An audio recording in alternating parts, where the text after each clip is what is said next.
Hello and welcome to Tech of the Month for March. This is the show when we bring you the tech highlights from the last 4 weeks, as well as taking a look at some of the tech that we will be testing soon. Kicking off the headlines, one of the things that was very much making the news, not really for the best reasons over the last few weeks, was Canyon's Aeroad seat post. Now, Canyon has had some issues, it's fair to say, with this seat post. We had the bike in at the end of 2020.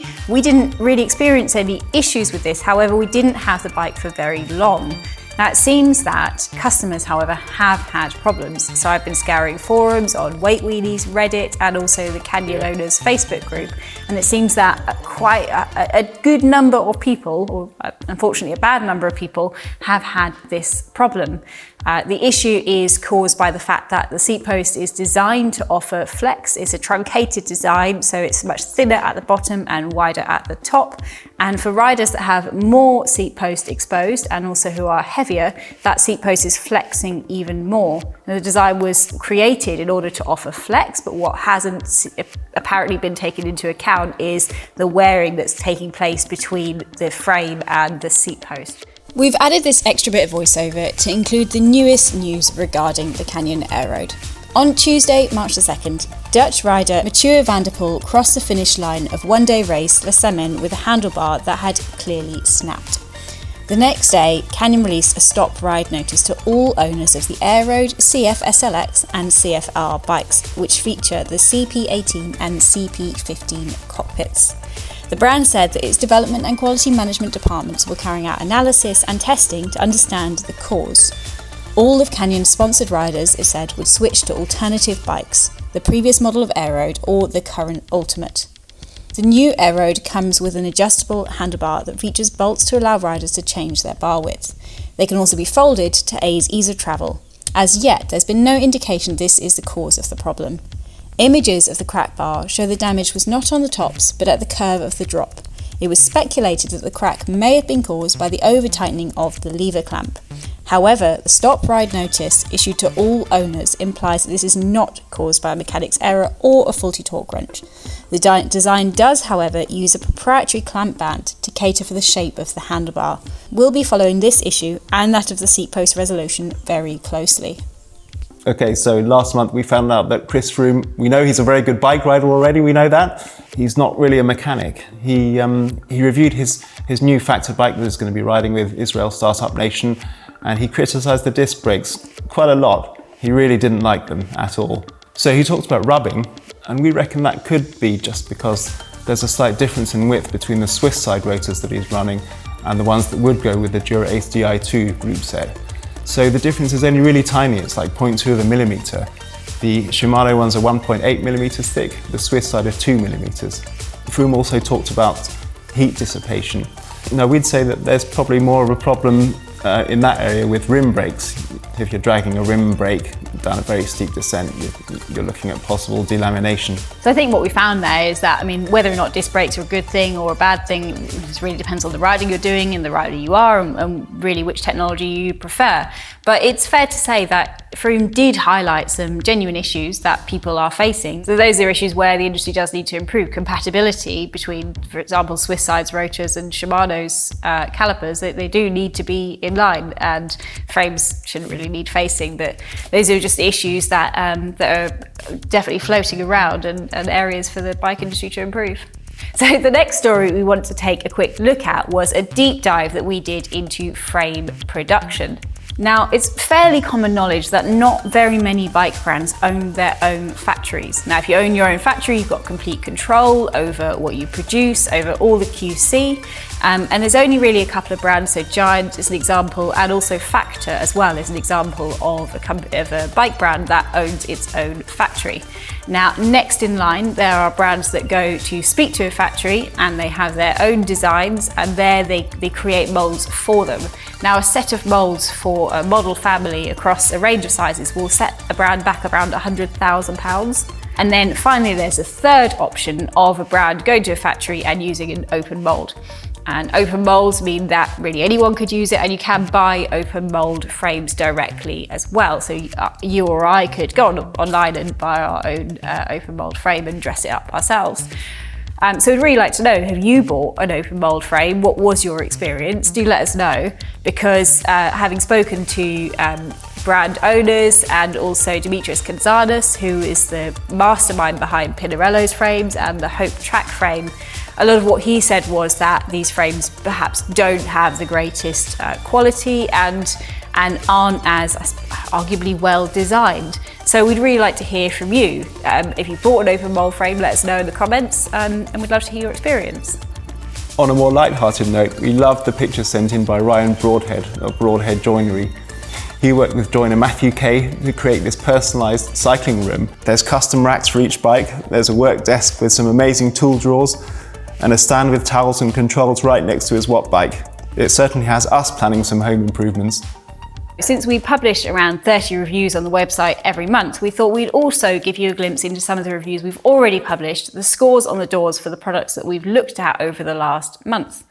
So I reviewed the Giro Helios Spherical. It cost £229.99 and I gave it 10 out of 10, a perfect score. Okay, so we reviewed the Ether before, and the Helios is lighter, slightly more aero and costs less. It's only 2% less breathable, which we don't think you'd notice. So really we could only give it 10 out of 10. The main thing about it really is that it uses the same spherical MIPS tech, and it's a lot more comfortable. It's the best type of MIPS we've tested so far. So I reviewed the Adidas road shoes. They look like football boots. They come in at £130 and I scored them a 7 out of 10. So the reason that they got really a 7 out of 10 is that at £130 they have a nylon sole, whereas there are competitors out there that are offering a carbon sole for the same price or even very, very slightly less. What I did really like was the upper on them. It was really, really comfortable, and it also uses recycled materials, which is a big plus and something we're going to be talking about a lot over the course of this year. So that was a big plus, and although some people hate them, some people love them, I like laces, and I found that they gave really good closure. We also looked at the Willio Filante last month. We gave it 8 out of 10. We thought that although it had a great ride quality and we loved the way the forks and the seat stays mirrored each other just like the Hope Track bike, we just thought that at that price, £9,270, it really should have come with a power meter as standard as competitor bikes do. Just to sum up the pros, we said gorgeous good looks, absolutely indisputable. It's a lovely looking bike. A lot of different fit options, really comfortable ride quality, really nice. But the cons, no power meter. So that was a quick look at some of the reviews that we've published in the last month, and now we're going to have a look a little bit more in depth at some of the products that we're testing at the moment. So first up, I have a set of Challenge's Elite XP tyres. So Challenge tyres are handmade, that's right, isn't it? Yes, Challenge's USP is that they hand make all their tyres. Compared to the much more modern and also popular method of creating vulcanized tyres, handmade tyres they use much more natural fibres. As a result, they're generally much more supple. They have lower rolling resistance, but it also does mean that as a general rule, they're not quite as resilient. They don't particularly like apparently being in direct sunlight. If you get them really wet and damp, they don't really then want to stay wet and damp. They want to be cooled off somewhere nice and dry. So there are trade-offs. And the last time that we tested a Challenge tyre, it was the Challenge Elite Open, so it was a less resilient option. That was really where we found the downside. So we said it was an amazing riding tyre, really comfortable on the road, felt really fast, but just not very resilient. Yeah, they're more fragile. They're definitely more fragile, but if you want the really nice ride quality. Now, this is a clincher tyre, which is now not very fashionable, but to be honest, I'm quite happy with that approach. And because it's very supple, it does mean that it's a little harder to initially get onto the rim. It's kind of like playing whack-a-mole, isn't it, right? Because it's not vulcanized, so it isn't really shaped exactly, and it means that you pop it on and it pops off elsewhere, and it can become quite annoying. However, once it's gone on once, it's held the shape. It goes on really easily. So the claimed weight on these is 300 grams, and these actually came in at 291, so under. And they're available in both a 25 and a 27 mil width. Sounds like they're really good enough to just to ride for most of the year. Why limit them to the winter? Yeah, it's a very good point. I mean, as I said, I've not tried their summer ones. It might be that the summer ones are so incredible that I just couldn't look back. So, I mean, I'm a real big fan of the Specialized Turbo Cottons. That is a tyre that really don't want to ride all winter. And to be honest, I wouldn't say that these ride much worse. I don't feel heavier or slower. So yeah, I would find it really difficult to recommend moving away from this tyre actually at the moment. I mean, ask me again in the height of summer if I've moved on to a Challenge summer tyre, but for now, yeah, I would very happily ride these all year round. Okay, and next we have Stefan, who's got some very interesting kit that takes some notes from Motorcycle Tech. So I've brought along the Armour Utro Impact Pro base layer and the Viper bib shorts. Impact and abrasion protection isn't a concept particularly new to cycling. It's been in the mountain bike world for years now, although currently it's still rarely used by road cyclists. Which is a little surprising when you think about it, because tarmac isn't any more forgiving than rocks, and it's even less so than dirt. But I suppose the difference lies in the demands that road cyclists put on their kit. It needs to be breathable, lightweight and unrestrictive, while still providing the protective qualities that it's supposed to. And all this adds up to quite a substantial manufacturing challenge. But it's one the British-based company Armour Utro has stepped up to. Their idea is to provide protection in the areas which are most likely to be injured in the event of a crash, so on your hips, on your shoulders and on your elbows. And this is provided by a 4mm thick insert, which is said to dissipate up to 80% of the energy in a crash. This impact protection sets them apart from the merely abrasion-resistant material such as Dima, which was used in the Sunweb kit. So, what's it like to ride in? Well, starting with the shorts, although the pads are noticeable when you first pull them on, after a few minutes of riding I found that you soon forget about them. They're also very low profile, and so, although you can see them if you know to look for them, I don't think that they stand out at all. And I certainly didn't find them distracting or restricting my pedalling motion in any way. And I got on well with some of the other elements of the shorts, such as the bib straps and the leg grippers. But one area that let these shorts down for me, I think, was the chamois. I found the distribution of the padding gave too much support where it wasn't needed and not enough where it was.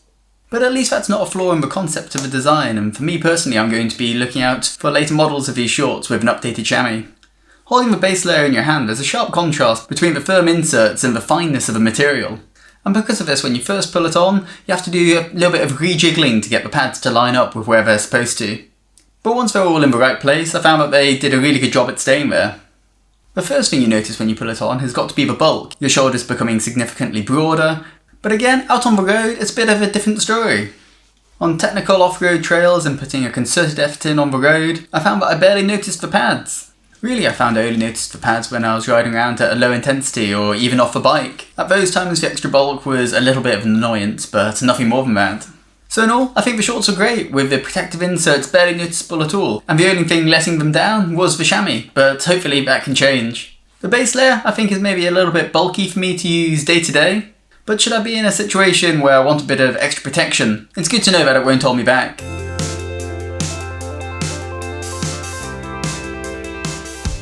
This is the Racer Rosa SC21, which is made of Dedachai Aegis scandium tubing.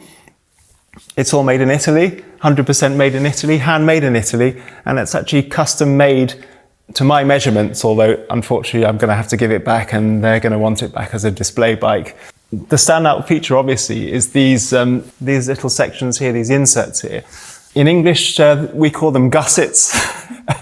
In Italian there's something a lot more elegant, they call them fazzoletti, and that actually means handkerchiefs, because they're kind of, if you can imagine them folded over like a handkerchief coming out of your pocket. It's a lot more stylish. I'd rather call them fazzoletti than gussets, but anyway, let's talk about the actual gussets themselves, the fazzoletti. So you used to see these on 80s and 90s low pros, and they were originally there supposedly to improve the aerodynamics, and obviously this was before they wind tunnel tested their bikes, so they were just guessing at it. Racer Rosa have used these as a kind of it's like an homage to those bikes, especially the Cinelli Laser, which everybody loved. You know, a lot of people said that was the most beautiful bike ever made. But also, they're made of 3D printed carbon fiber, so they're very modern as well as looking traditional, and they actually do the job of stiffening the bike, or they're intended to stiffen the bike, stiffen the frame, because they bolster those areas where you would get a little bit of flex between the tube joints. They've used the drop seat stay design as well to stiffen up the rear triangle a bit more, so it should be a really, really nice modern fast ride. I'm really looking forward to riding it. They built it with all Campagnolo Chorus group set. Everything is Italian that comes from Racer Rosa. The Campagnolo Bora WTO wheels, which are amazing wheels. It's even got Vittoria Corsa tyres, Deda Super Zero finishing kit. So everything it's 100% Italian. It's a really cool bike. Yeah, and because obviously it's been created for your geometry, it means that stem can be slammed into a really nice position. And actually, this is the headset there. It's a Columbus headset. It just looks so smart, doesn't it? Just the way that that's finished it off. So, I mean, obviously this is a hand-built bike and the spec is chosen as per your requirements. Does it have an RRP? It does. So it's £5,570 for that build. Mm-hmm. If you want to, you could have a frame-only build, and for the rim brake version, which is that, it's £1,950. If you wanted it as a disc brake bike, you would add £200 onto that, so the frame would come in at £2,150. I mean, I would say that seems to me remarkably reasonable for a frame that's going to be built to your own specification, to your own geometry. Can you choose the geometry base? You know, you say, I want this to be a racy bike, I want this to be an endurance bike, and these are my measurements. You can pretty much choose anything. But one thing that Racer Rosa do offer, which is excellent, is that they have their own Italian bike fitter coming over from Italy. He does visits kind of once a month whenever he can, obviously not at the moment. He's called Giuseppe Giannichini. He fits pro riders. He'll do a fit, and then they'll build a bike based on the measurements that he comes up with. So out of interest, you chose for the bike to be rim brake? Yeah, okay. I did. I think I prefer the look of rim brakes, and I'm going to go with Chris Froome this time. So that is it for Tech of the Month March. We have changed the format from the format that we've been using for the last couple of years. I hope you enjoyed it. Let us know in the comments. And if you enjoy our videos, hit the subscribe button to see more of them in the future.